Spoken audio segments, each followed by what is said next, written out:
Welcome to Sadbhavna News and I am Poonam Sharma. IT giant Microsoft is in talks to invest in online hotel chain Oyo at a $9 billion valuation before Oyo's IPO. The deal between Microsoft and Oyo would be declared in the coming weeks and is likely to be a precursor to the hotel chain's IPO. In case the deal is materialized, Oyo might also utilize Microsoft's cloud services.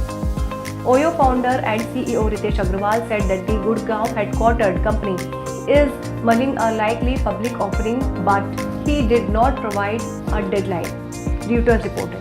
The SoftBank-backed Oyo is the largest hotel chain in India and the sixth largest globally. Founded by Ritesh Agrawal in 2013, it aggregates bookings for budget hotels around the globe. Oyo is present in over 415 Indian cities with 18,000 properties in India. It has over 1 million rooms globally and over 23,000 exclusive hotels across 800 cities. COVID-19 pandemic skewered the hotel chain's business as it saw massive layoffs, cost cuts and losses. Earlier this month, Oyo Hotels and Home secured $660 million in debt financing from global institutional investors to service its existing loans.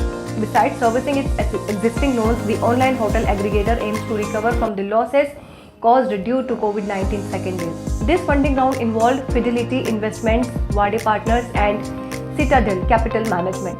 The hospitality company is the first Indian firm to raise capital via Term Loan B (TLB) route. TLB refers to a portion of senior secured syndicated credit facility from international institutional investors.